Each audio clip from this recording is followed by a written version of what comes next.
कैसे हैं आप सभी। आईसीटी वर्चुअल क्लासरूम देहरादून में आप सभी का हार्दिक स्वागत करती हूँ। माय नेम इज समता शुक्ला। और बच्चों, क्लास 9th में हम लोगों का जो चैप्टर चल रहा था स्टेट्स ऑफ मैटर यानी कि पदार्थ की अवस्थाएं, उसमें हम लोगों ने ठोस, द्रव और गैस, इन तीनों की कौन कौन सी कैरेक्टर्स हैं, उनके अंदर अंतराण्विक बल घटते क्रम में जान लिया था, बढ़ते क्रम में देख लिया था। कुछ एक्सरसाइजेस हम लोगों ने की थी जिनमें कुछ बहुत सारे कारण बताओ जाने थे, जैसे कि आपका बर्फ का टुकड़ा पानी पर क्यों तैरता रहता है, गोताखोर पानी को काटते हुए आगे की तरफ कैसे बढ़ पाता है, हवा में हम लोग इजीली अपना हाथ क्यों हिला पाते हैं, क्या रीजन है।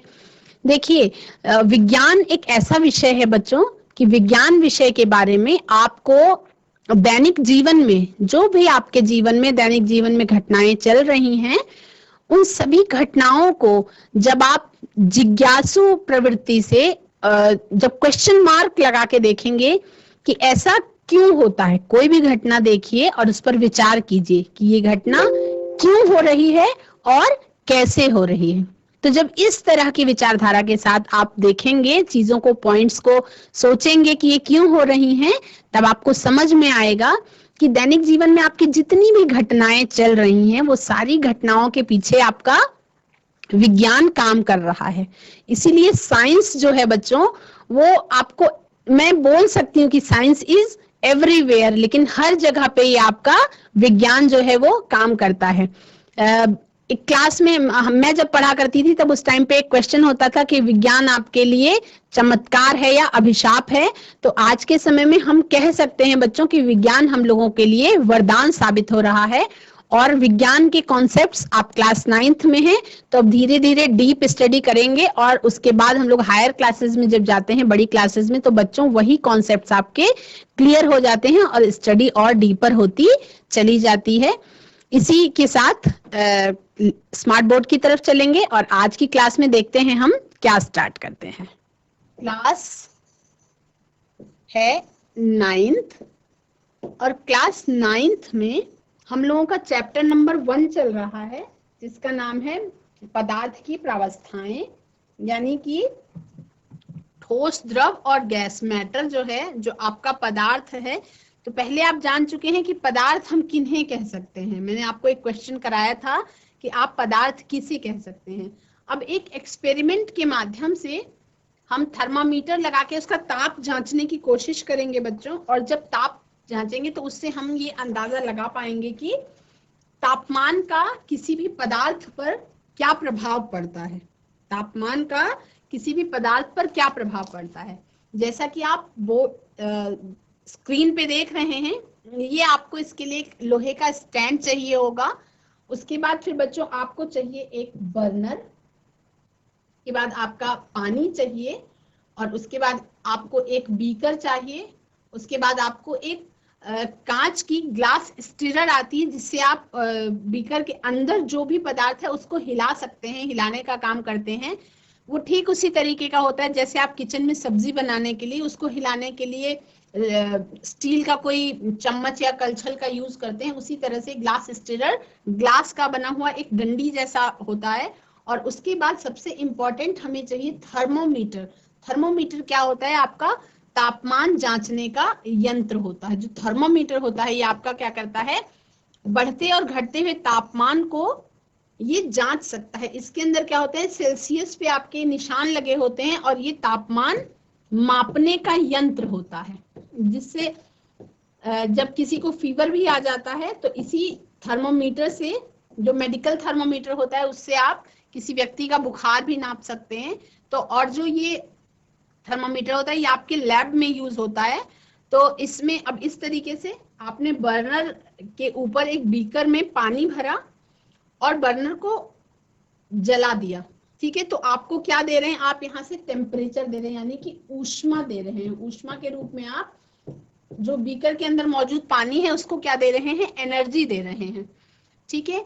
और तापमान को सेम ही रखेंगे, यानी जो आपका बर्नर है आपने जितना फ्लेम दिया उसको उतने ही फ्लेम पे आप कंटिन्यू रहेंगे।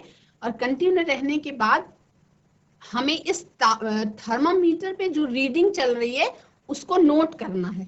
थर्मामीटर पे आपके जो रीडिंग चल रही है उसको क्या करना है, नोट करना है। तो जब आपका पानी गर्म होगा, ठीक, पहले गुनगुना होगा, फिर थोड़ा गर्म होगा, फिर और गर्म होगा, और धीरे धीरे क्या होगा, वो पानी आपका बॉयल होना शुरू हो जाएगा, यानी कि वो पानी आपका उबलना स्टार्ट हो जाएगा। ठीक है, तो जिस टेम्परेचर पे ये पानी आपका उबलना शुरू हो जाता है, जिस टेम्परेचर पे आपका ये पानी जो है वो उबलना शुरू हो जाता है, उस टेम्परेचर को हम क्या कहते हैं बच्चों, उस टेम्परेचर को हम कहते हैं आपका क्वथनांक, यानी कि बॉइलिंग पॉइंट। उसे हम क्या कहते हैं, आपका क्वथनांक या बॉइलिंग पॉइंट कहते हैं।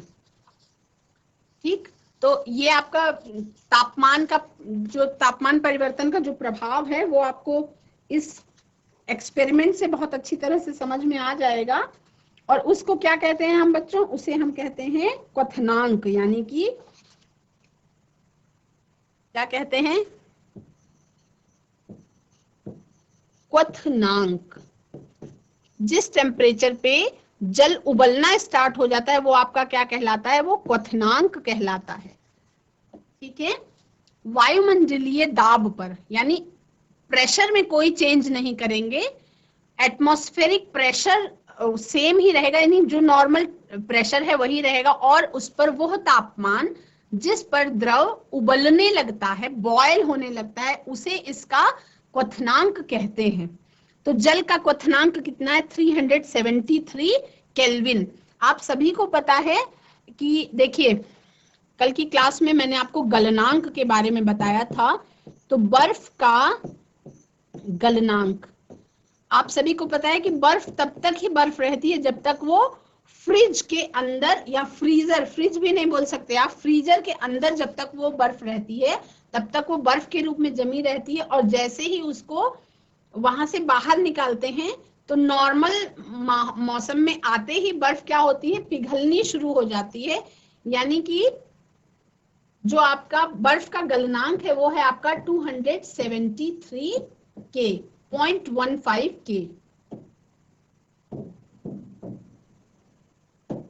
0.15 के। तो यही आपका, ये है आपका बर्फ का गलनांक। ठीक है, अब इसके बाद जल का क्वथनांक। तो आप सभी को पता है कि देखिए 10 डिग्री टेम्परेचर पे क्या पानी उबलता है, नहीं, 20, 30। गर्मियों में हमारे मौसम का ही तापमान 40-45 डिग्री तक चला जाता है, तो क्या उस मौसम में पानी उबलने लगता है, नहीं उबलता है। तो इसका मतलब ये है कि जो उसको टेम्परेचर चाहिए होता है बॉयल होने के लिए, उसके लिए उसको अलग से आपको ऊष्मा देनी पड़ती है। तो वो कितनी ऊष्मा, मतलब कितना टेम्परेचर आप देखते हैं, ये आप एक्सपेरिमेंट बिना बीकर के, बिना किसी स्टैंड के, बिना लैब के आप घर में भी इजीली कर सकते हैं। आप गैस को सिम करिए, चढ़ाइए, पानी को डालिए उसमें, और उसमें टेम्परेचर के नापने के लिए एक थर्मामीटर का यूज कर लीजिए। पर ऐसा मत करिएगा, टेम्परेचर उसको, थर्मामीटर को आप बर्तन के पेंदे में नहीं छुआएंगे, नहीं तो वो खराब हो जाएगा। तो क्या होता है, जब आपका थर्मामीटर 100 डिग्री सेंटीग्रेड दिखाना शुरू करेगा, जैसे ही आपका वो पानी बॉयल होना स्टार्ट हो जाता है, तो 100 डिग्री सेंटीग्रेड पे पानी उबलना शुरू हो जाता है, और कहते हैं 0 डिग्री सेंटीग्रेड पे आपका पानी बर्फ में बदल जाता है। तो जल का क्वथनांक 373 केल्विन क्यों है, क्योंकि 273 प्लस 100, ये हो गया आपका 373 केल्विन। ठीक, ये है आपका जल का क्वथनांक, ये है आपका जल का क्वथनांक, यानी इस तापमान पे, वायुमंडलीय दाब पर ही आपका द्रव जो है वो उबलने लगता है। तो ये सब बच्चे नोट कर लेंगे।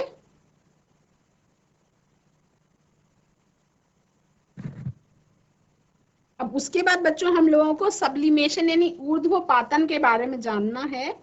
तो जल के लिए आपको तापमान समझ में आ गया कि बर्फ का गलनांक कितना होता है, ये होता है, और जल का ये है आपका जल का क्वथनांक, जल का क्वथनांक। और क्वथनांक को हम इंग्लिश में क्या कहते हैं, क्वथनांक को ही हम इंग्लिश में कहते हैं बच्चों बॉइलिंग पॉइंट। बॉइलिंग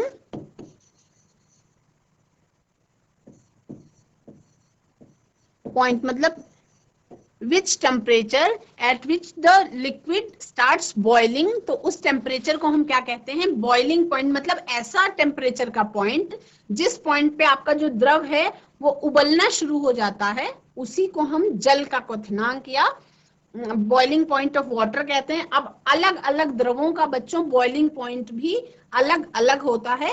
मैंने आपको जल का क्वथनांक बताया है, अगर आप देखेंगे तो हर अलग अलग द्रव का, मान लीजिए कोई जूस है तो जूस के उबलने का आप देखिए, जैसे ही एक एक्सपेरिमेंट करके देख सकते हैं कि अलग अलग द्रवों का क्वथनांक अलग अलग होता है, ये आप देख सकते हैं। आपका मान लीजिए जल उबल रहा है, मान लीजिए आपने भगोने में जल डाला है और वो उबल रहा है, और उस उबलते हुए जल में आप क्या करिए, थोड़ा सा चीनी डाल दीजिए, थोड़ा सा चीनी डाल दीजिए। आप देखेंगे कि वो जल उस समय उबलना बंद हो जाएगा, थोड़ी देर के बाद उबलेगा, मतलब उसको थोड़े से और ज्यादा टेम्परेचर की जरूरत होगी जब आप उसका जल उबलना शुरू होगा, यानी जो चीनी वाला पानी होगा उसको उबलने में थोड़ा ज्यादा टाइम लगता है, यानी कि उसको थोड़ा सा ज्यादा टेम्परेचर की जरूरत होती है। और नमक डालने पर आपका टेम्परेचर क्वथनांक जो है वो चेंज हो जाएगा। तो हम ये कह सकते हैं कि सभी अलग अलग द्रवों का क्वथनांक अलग अलग होता है, अलग अलग द्रवों का क्वथनांक अलग होता है, अलग होता है।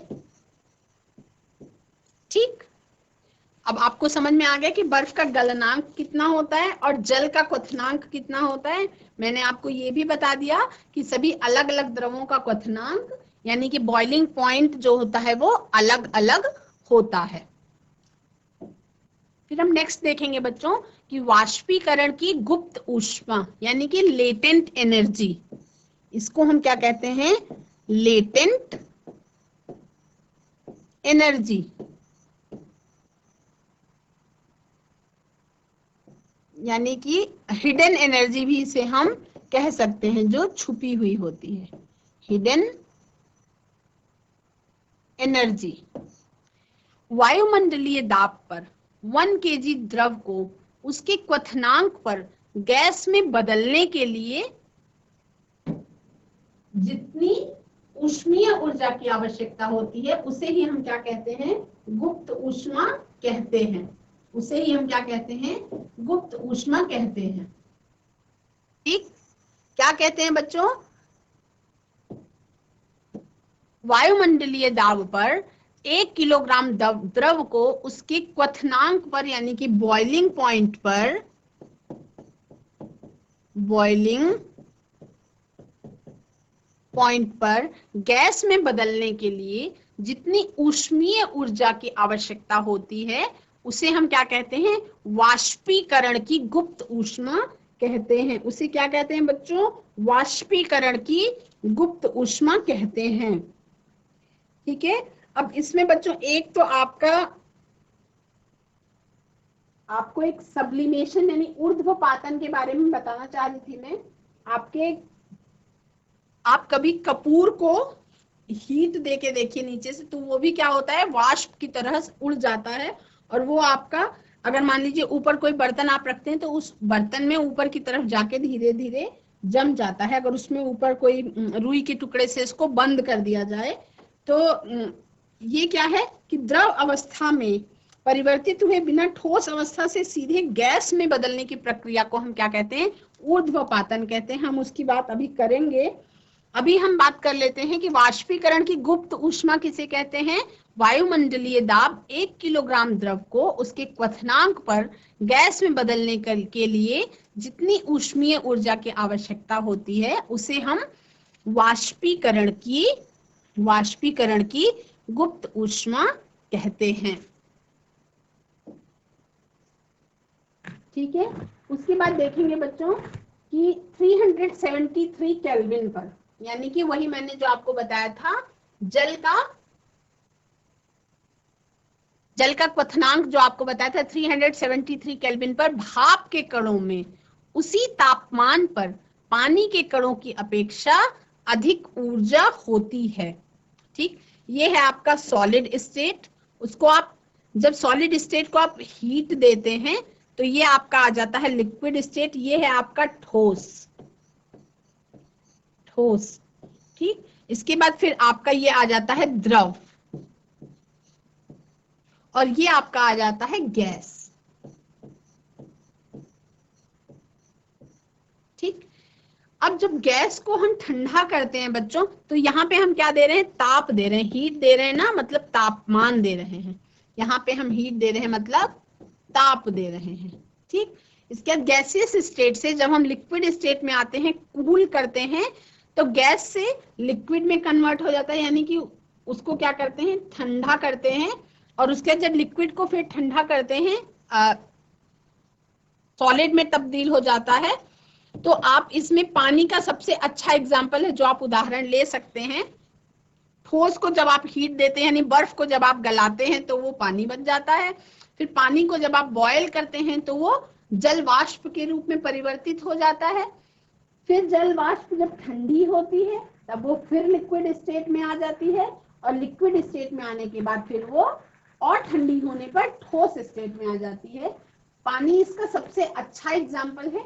और हमारे वातावरण में जो बारिश होने का प्रक्रम होता है, किस चक्र से बारिश होती है, उसमें भी आपको ठोस से द्रव, द्रव से गैस, और गैस से फिर लिक्विड, और फिर बहुत ज्यादा ठंड होने पर ठोस, यानी कि ओले पड़ने लगते हैं या बर्फ गिरने लगती है। तो इससे आप इसको बहुत अच्छी तरह से समझ सकते हैं। उसके बाद हम बात करेंगे बच्चों ऊर्ध्वपातन की। हम बात करेंगे ऊर्ध्वपातन की। ये प्रक्रिया एक ऐसी प्रक्रिया जिसमें क्या होता है, आपका ठोस से डायरेक्ट गैस में तब्दील हो जाने की प्रक्रिया आपकी ऊर्ध्वपातन की प्रक्रिया कहलाती है। क्या? सॉलिड स्टेट से डायरेक्ट गैस में कन्वर्ट हो जाने वाली प्रक्रिया, ये प्रक्रिया आपकी कहलाती है ऊर्ध्वपातन। इसको एक एक्सपेरिमेंट के माध्यम से हम समझेंगे। ऊर्ध्वपातन कहलाती है, जिसे हम क्या कहते हैं बच्चों, इसको हम कहते हैं सब्लिमेशन। ठीक, इसमें क्या है, आपका एक बर्नर है। बर्नर से क्या है, आप ऊष्मा दे सकते हैं। एक चाइना डिश है, यानी चीनी मिट्टी का बर्तन है, चीनी मिट्टी की एक प्याली है। जैसे चाय पीने के लिए चीनी मिट्टी की जो प्याली का यूज किया जाता है, तो आपकी चीनी मिट्टी का एक प्लेट है।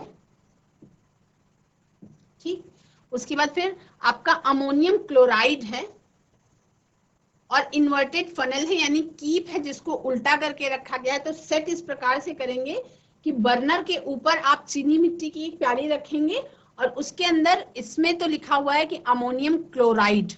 तो अमोनियम क्लोराइड अगर आपके पास ना भी मौजूद हो तो आप उसमें कपूर रख सकते हैं। आप उसमें क्या रख सकते हैं, यहाँ पे आप कपूर भी रख सकते हैं।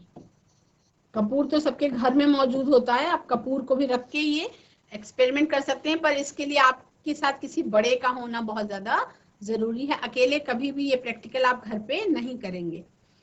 तो आप लैब में करेंगे तो वहां पे अमोनियम क्लोराइड जो है वो आप चीनी मिट्टी की उस प्याली में रख देंगे, और नीचे से जब हम तापमान देंगे, यानी जब नीचे से टेम्परेचर देंगे बर्नर के थ्रू, तो क्या होगा, जो आपका अमोनियम क्लोराइड है उसकी भाप बननी शुरू हो जाएगी। मतलब वो ठोस फॉर्म में है ना, वो सॉलिड फॉर्म में है, लेकिन सॉलिड स्टेट में होने के बाद भी उसमें वो द्रव जैसा कुछ नहीं बनेगा, और वो डायरेक्ट सॉलिड फॉर्म में, सॉलिड से गैस में तब्दील हो जाएगी। सॉलिड से क्या हो जाएगी, अमोनियम क्लोराइड की, यहाँ पे आप देख सकते हैं अमोनियम क्लोराइड के वेपर्स बन रहे हैं, यानी कि इसकी वाष्प बन रही है। तो अमोनियम क्लोराइड वाष्प को क्या होता है, जो आपकी कीप है, तो कीप में ये अमोनियम क्लोराइड सॉलिडिफाइड, यानी वहां कीप के ऊपर भाप जो है वो धीरे धीरे जमने लग जाती है, और इसमें भाप निकल न जाए इसलिए कीप के ऊपर मुंह पे यहाँ पे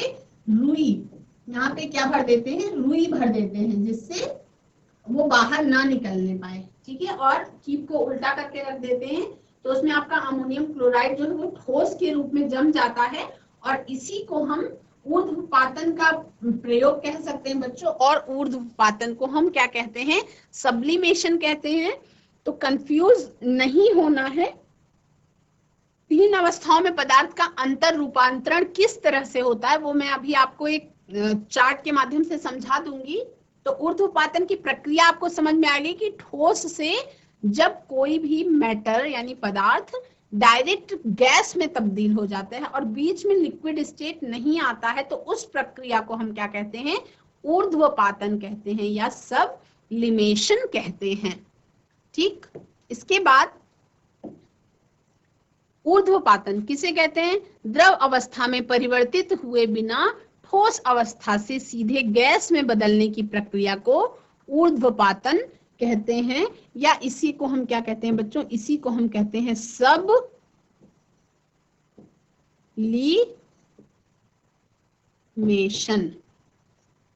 इसी को हम सब्लिमेशन कहते हैं।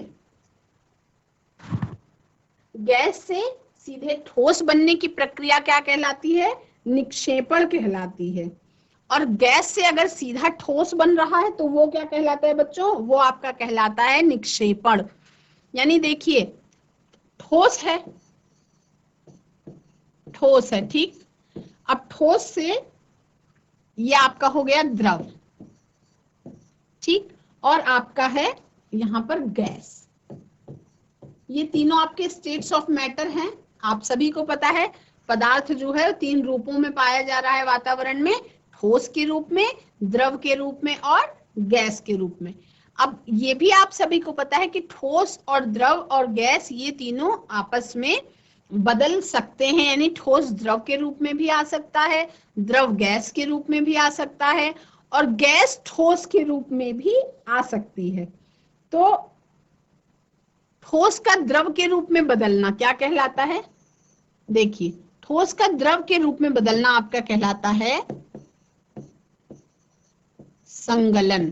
ठीक, अभी हम फिर बात करेंगे द्रव का गैस के रूप में बदलना।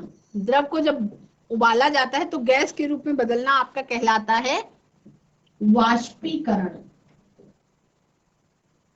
वाष्पीकरण। उसके बाद फिर गैस का डायरेक्ट ठोस के रूप में बदल जाना, अभी मैंने आपको बताया क्या कहलाता है बच्चों, ये ऊर्ध्वपातन। ऊर्ध्वपातन, ठीक, यानी कि तीन प्रक्रियाएं आपको समझ में आई। ठोस का द्रव में बदलना संगलन, फिर द्रव का गैस में बदलना वाष्पीकरण, और गैस का डायरेक्ट ठोस में बदल जाना क्या कहलाता है, ऊर्ध्वपातन कहलाता है। अब आपको ये देखना है कि द्रव का ठोस में बदलने की प्रक्रिया, जैसे ठोस को द्रव में बदलने को तो हम संगलन कहते हैं बच्चों, पर ठोस का जब द्रव में बदलता है तो इसको हम संगलन कहते हैं। पर जब द्रव ठोस में बदलता है, यानी कि पानी को जब जमाया जाता है और जब वो बर्फ के रूप में तब्दील होता है, तब उसको हम द्रव डायरेक्ट ठोस में तब्दील हो जाता है, तो इस प्रक्रिया को हम क्या कहते हैं, ये आपकी प्रक्रिया कहलाती है जमना, बर्फ का जमना। उसके बाद बच्चों गैस आपकी जब द्रव के रूप में तब्दील होती है, गैस जो है वो जब द्रव के रूप में तब्दील होती है, तो ये आपकी प्रक्रिया कहलाती है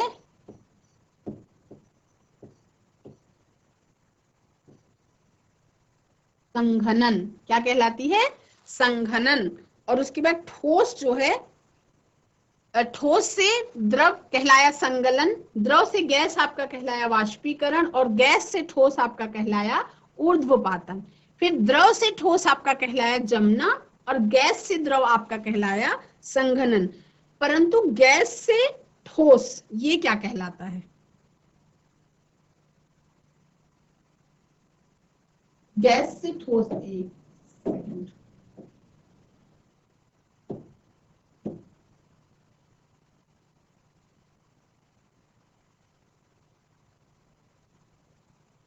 ठोस से गैस आपका ऊर्ध्वपातन कहलाता है, और गैस से ठोस आपका जो है वो कहलाता है निक्षेपण।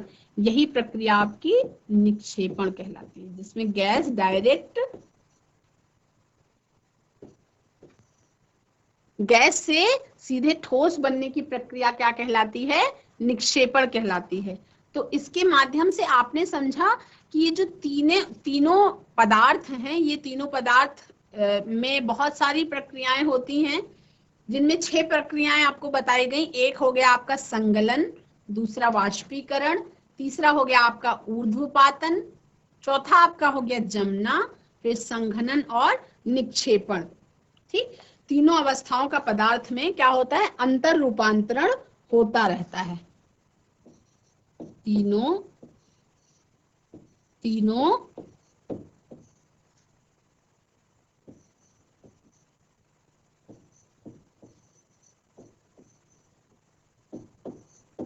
अवस्थाओं में पदार्थ का अंतर रूपांतरण